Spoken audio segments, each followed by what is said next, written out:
Ecclesiastes chapter 11. And we've been walking through, and it seems like, to me, Ecclesiastes has some repetitiveness, but I believe a lot of the books of the Bible do. But I want us to strive to learn a little bit more tonight about fear and about focusing on our walk of faith.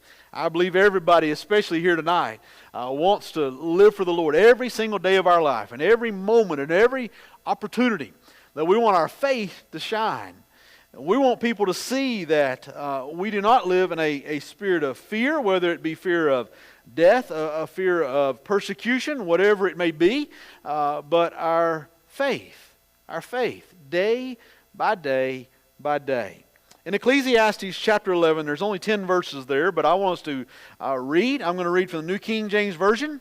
I encourage you to follow along, and I want to remind you of a familiar missionary that I introduced you to, and as I've gotten looking, it's been several years ago, but I believe that you'll understand a little bit more about him and how you and I, as believers in the Lord Jesus Christ, how despite what stands against us, and we understand in today's time there's so many things that stand against us, but we want to make sure that not only we stand together, but we stand most importantly with the Lord, and how we focus upon our faith, our walk with Him, how we do the things that God has called us to do, and we don't shy away from that. Sometimes it's a fear of rejection. Sometimes, like I said, it's persecution.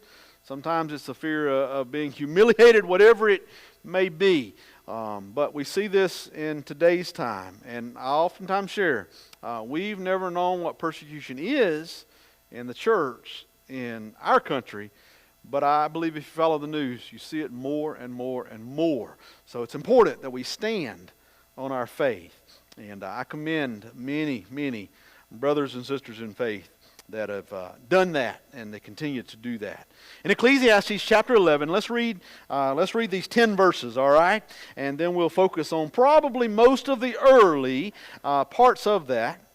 But he says about the value of diligence, okay? He says, cast your bread upon the waters. I'll let some of y'all explain these, okay?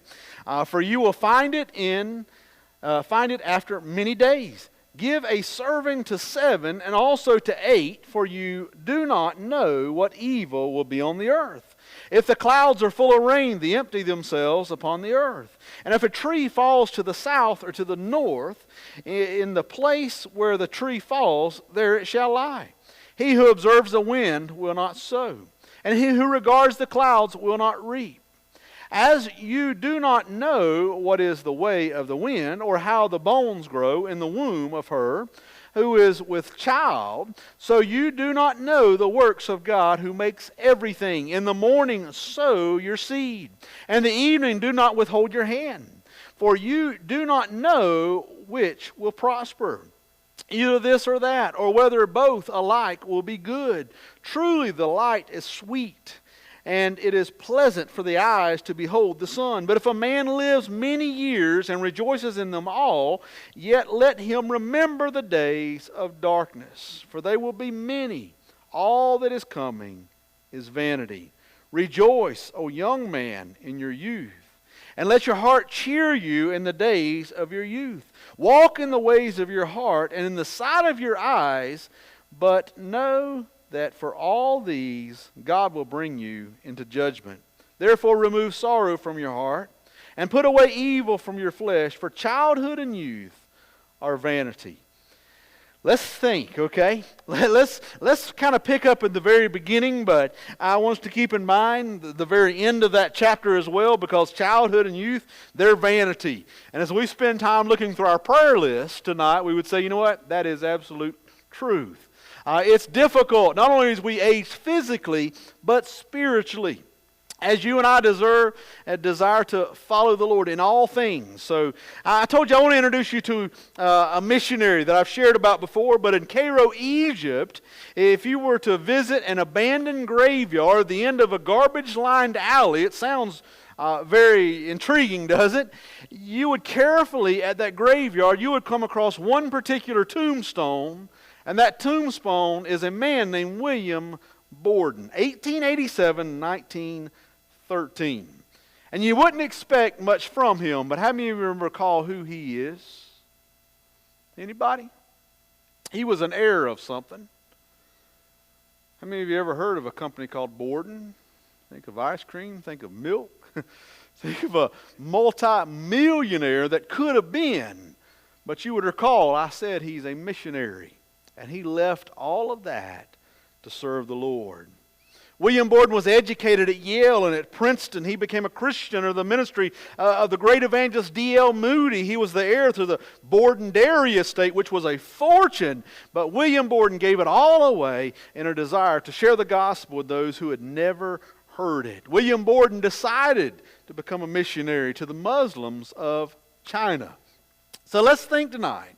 Let's think about fear. Let's think about our faith. Let's think about the walk that God has called us to do. Here we have a missionary who historians would tell us he was a millionaire by the time he was the age of 21. Now I know we look around tonight and say, hey, we're not 21, but what in the world would we have done if that was true of us? And he gives it away to serve the Lord, to walk his faith, to walk away with missions rather than the money. And his father told him, you would never work in the company again. So we see the heartbreaking side of that. Well, we also see the heartfelt cry that this man responded to.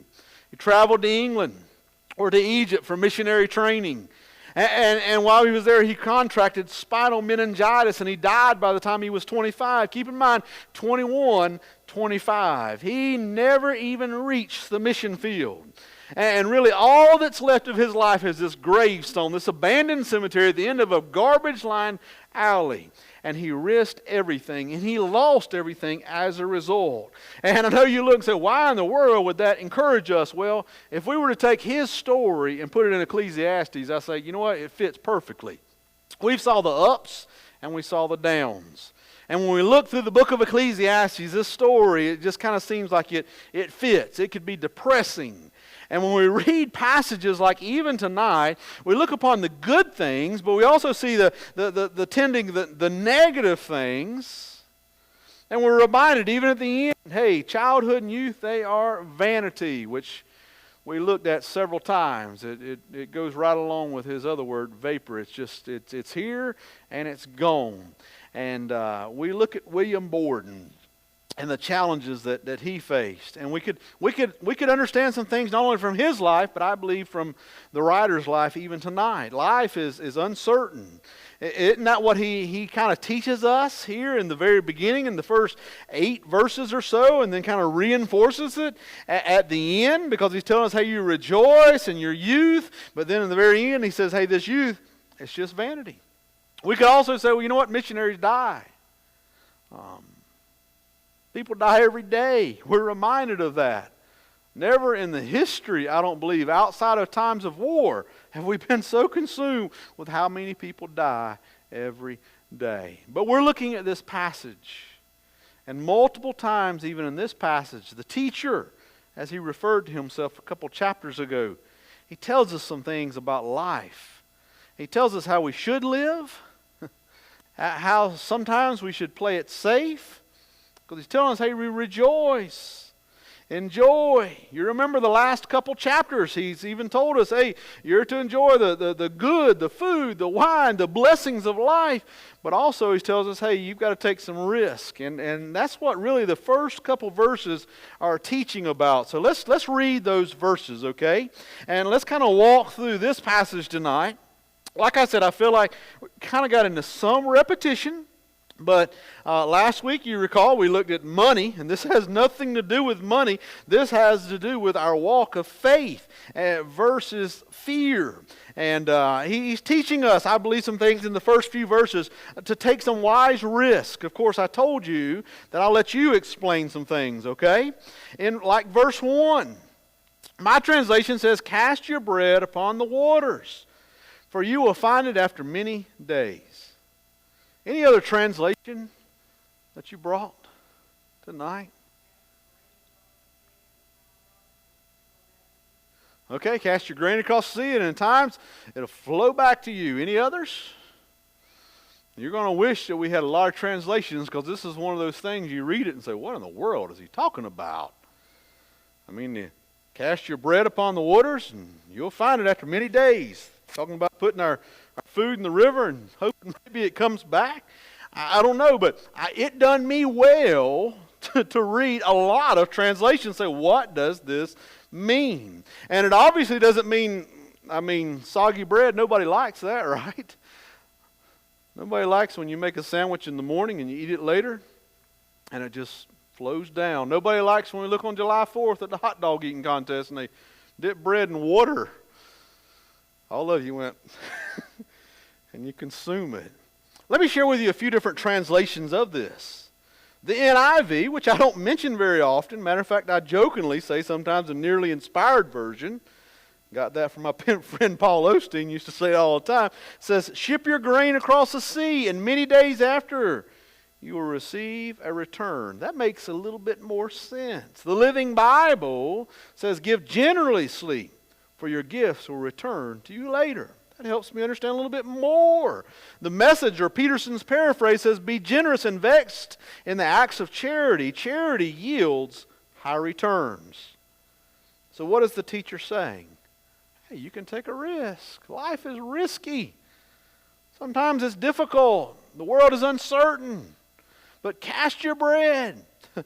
Ship your grain. Give generously. Be generous. And I know we look and say, well, we weren't talking about money. No, it's talking about everything. The things that sustain us in life. What was more valuable than anything at a time of this writing? Man, they had bread. They had grain. A lot more important than money. A lot more important than the gold and the silver, because could you even buy the things that you need? But this is what sustains you. And Ecclesiastes, when they wrote this, Israel had transformed into a small agricultural nation, one that was right on the trading route. So you can imagine how valuable this was as people come and they win. And some Israelites had already lost fortunes. In chapter 5, the writer had already talked about someone who had lost everything in a bad venture. And then he tells us in verse 1 here, hey, you can take a risk. If we read through these other translations, you can kind of engage in some trade. You can wait for the goods to sell. You can put some things forward and you can wait. That's the reason he says in my translation, for you will find it after many days. Or charity yields high returns. Those gifts, they're going to come back. Wait for the ships to return. Nothing ventured, nothing gained is maybe the way we would say it. You'll find it after many days, one translation puts it. So you get out there and you make something happen. You're casting your bread upon the waters. You're taking some risk. And then in verse 2, he says, give a serving to 7 and also to 8, for you do not know what evil will be on the earth. Let me read a lot of different translations to you. That's the New King James. The NIV says, invest in 7 ventures, yes, at 8. You do not know what disaster may come upon the land. The Message says, don't hoard your goods. Spread them around. Be a blessing to others. This may be your last night. Kind of sounds like some in that book of Acts we've been looking for on Sundays.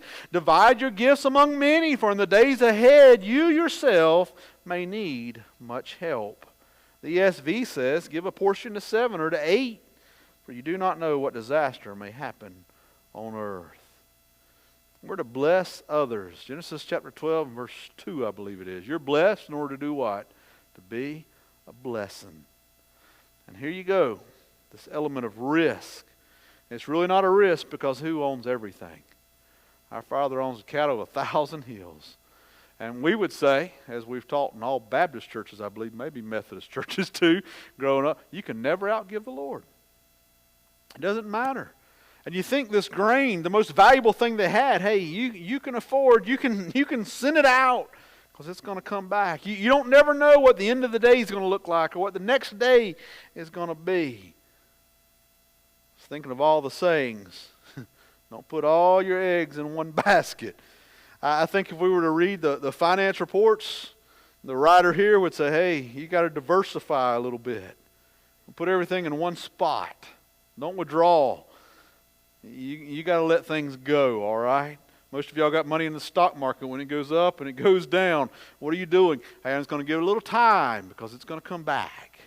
That's the same principle here. It's amazing that the writer of Ecclesiastes tells us this. And we look and say, well, it's bread and water. We don't understand it, but you're giving it. You're trusting the Lord. You're trusting those others around you, because you don't know. You don't know what evil. You don't know when the last days are going to be. You don't know when you're going to need help. And when you divide it to 7 or 8, he's saying, hey, you got to bless many others. You take risks, but you take them wisely. He's emphasizing how wise we should be. In verse 3, gets a little bit easier to understand, okay? If the clouds are full of rain, they empty themselves upon the earth. That's pretty straightforward. And if a tree falls to the south or to the north, and the place where the tree falls, guess what? That's where it's going to be. That's where it's going to lie. So how do we tie these things in there? Here's what he's saying. We know some things. They tell me there's only people in the south, and I've met people in the north, and I think we've probably got 100% in here. How many of you can smell when it's about to rain? There are some people that will look at you. You've probably told them that before, and they look at you like, what in the world are you talking about? Yeah. Smells like rain. For some of us, we get older, and you have joints, and you have things, and what can you do? You can feel, hey, temperatures, things are changing. He says, we know some things. God has given us this wisdom. The clouds are full of rain. Like many afternoons lately, you look and say, hey, not only can I smell it, I can see it. I love to watch when rain comes across the field. I hope I can outrun it, okay? I hope I'm smart enough. I've done that as a child where you just get soaked, but I enjoyed it then, okay? But if the clouds are full of water, hey, it's going to rain at some point. If the tree falls, we know where it's going to be. Be right where it fell. There are some things that we just know for sure. That makes it even more important for us to make wise investments, because if we carefully study how things work, then we should know that some things work better than others. We're going to apply that in a few moments, okay? But he told us to invest boldly, wisely, okay? We're casting our bread. It doesn't mean we're being frivolous or foolish. Now he tells us, hey, you're going to tell us what not to do. The second part of that, don't wait for perfect conditions. In verse 4, he picks up, he says, he who observes the wind will not sow, and he who regards the clouds will not reap. Now, if you were to put that into your words today, think about how you would say that. Some people wouldn't struggle with many risks. We know some people that, man, they're free spenders. They're the ones, they're doing this. But he tells us, hey, whoever watches the wind, they will not plant. Why would that be? Think back to this time.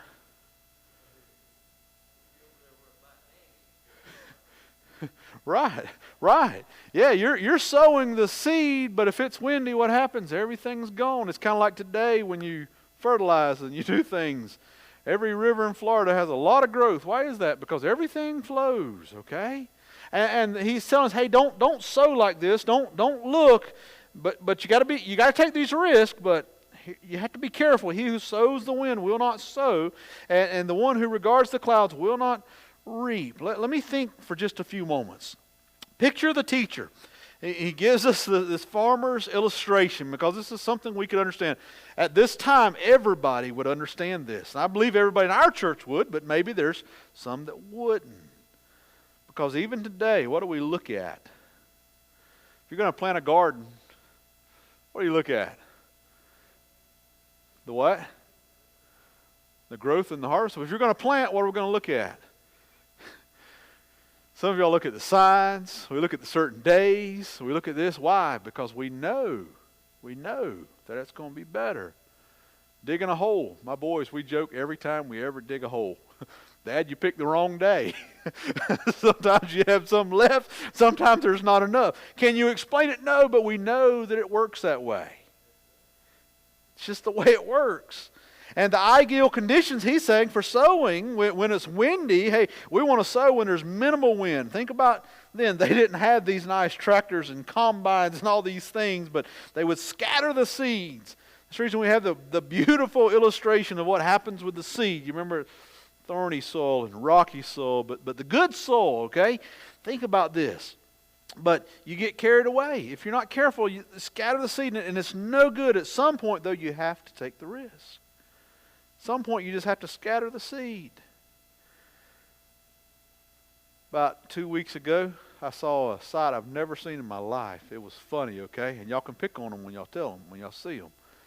I drove home, and there was somebody, and you can picture the way I drive, baling hay. And I was driving back to church, and those same men, those grown men, were walking around cutting strings off of hay. Now, you want to guess what changed here? It rained. Those bales, they weren't very good, so they rolled the hay. It's still sitting out in the field. I thought it was kind of funny because you watch grown people walk around with a machete. They were not happy. I told Penny, I didn't stop and say, why are you doing that? It was not a good time. They're all bigger than I am. But let's think, okay? He says, hey, most people don't sow when it's windy. Most people, when it's cloudy, we're going to make sure that we're careful. But we have to take a risk at some time. If you don't ever take that risk, then you might not ever know what will be. Verse 5 and 6, let's look. As you do not know what is the way of the wind, or how the bones grow in the womb, or how her who is with child. So you do not know the works of God who makes everything. We know some things, but we don't know everything. In the morning, sow your seed. And in the evening, do not withhold your hand. For you do not know which will prosper, either this or that, or whether both alike will be good. We just don't know some things. We know some things, but we can't wait for the perfect condition. Sometimes you just have to go out. You just have to get to work. You have to do the things that God calls to do. The teacher says, hey, we don't know a lot. We do know some things, but we know that it's God that's in control. And God knows. So we're not to let the things, the condition of this world stop us. And I think he's dealing with a whole lot more in life than in farming here, even though he teaches us through that. Sow your seed in the morning. Get to work in the evening. Take a risk because why? What does he say? Do you know? Sow your seed in the morning. In the evening, do not withhold your hand, for you do not know which will prosper. Either this or that, or whether both alike will be good. Who knows? God. God's sovereign. God who's in control. And it may be what we're doing that sometimes it seems like it doesn't make sense. And I know y'all have never done anything that didn't seem like it makes sense. But God calls you to do something, and you're just faithful to do what God has called you to do. It's important. There's a similar story in Matthew chapter 25. Jesus told the servants. He'd given them money, you remember? First servant, man, he invested, he done a lot of things. What did the other servant do? I'm just going to hide this. He squandered the opportunity to do something great. So how do we get a conclusion? And we'll kind of draw it to the end. How do we get a conclusion? And this may be one of the easiest passages in Ecclesiastes to explain, but one of the hardest to apply, okay? There are risks every single day, and we understand that. And I thought, man, how coincidental that in the middle of what we're in and the fears that fill our lives, there are risks every single day. There are risks in using the gifts that God has given us. There's a risk of sharing our faith. There's a risk in having children. There's a risk in giving and in being generous. There's a risk in the mission field. We understand this. There's risk in everything that we do. You took a risk when you got on the road and came here tonight. You take a risk when you walk into a building. You take all these risks. And we're prone, if we're not careful, to play it safe. But when you look at Scripture, when you look at a passage like this, confronting our fear, continuing with what God has to do, we're prone to fear, okay? That's our natural instinct, is to look at the worst. Had a friend of mine that just the other day called me. Well, I've had several. I could think of several. I could think of Miss Sharon's son-in-law that called me because when you go to the doctor and they determine what's wrong, do they give you the best prognosis? No. They give you the worst. Man, we're filled with fear. We don't look to the positive, okay? Of course, we're praising God in both those scenarios that come to my mind, the good that came, okay? If we're not careful, though, we spend our entire lives in fear. And those events that God says, hey, this is what I want you to do. And fear keeps us. It keeps us from sowing our seeds because the wind's going, or because it's going to rain and we're not going to do those things, God. But God calls us to live our lives of holiness and boldness.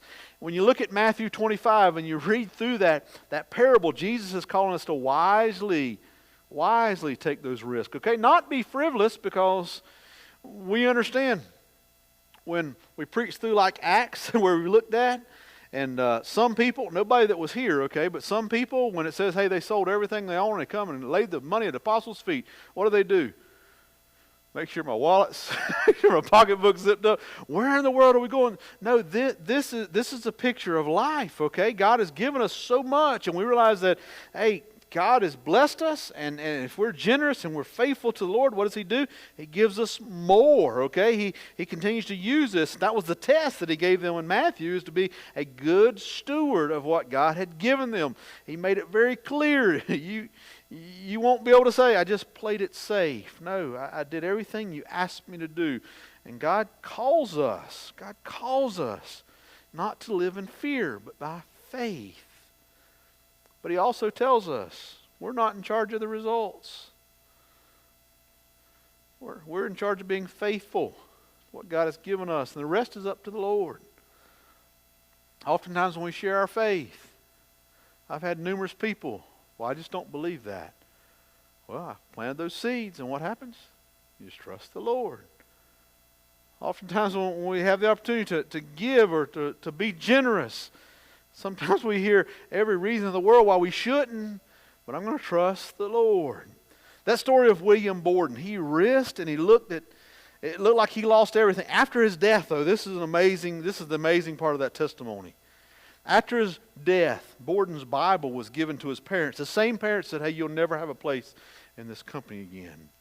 They found in one place the words no reserve and a date, placing a note shortly after he renounced the fortune in favor of missions.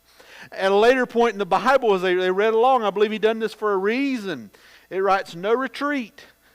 He told his father that, hey, I'll never work for you. I'll never be back here.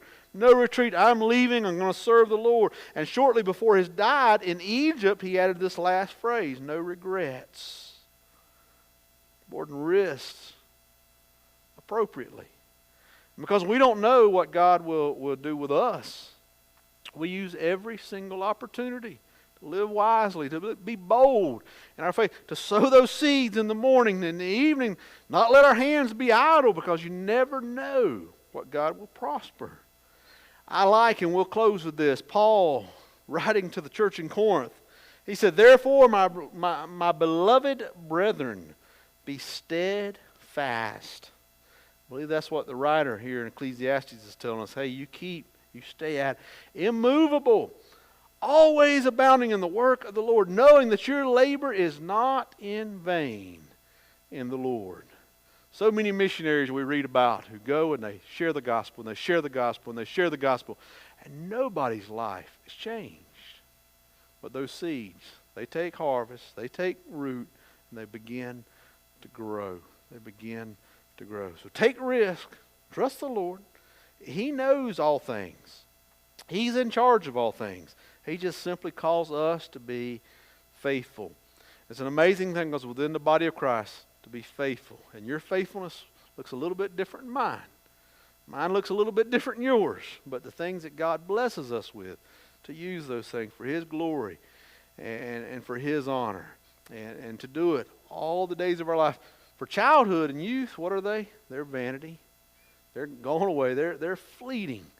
They're going to be gone. But to live with no reserve, no retreat, no regrets. And at the very end, of course, our goal is to hear our Heavenly Father say what? Well done, thy good and faithful servant.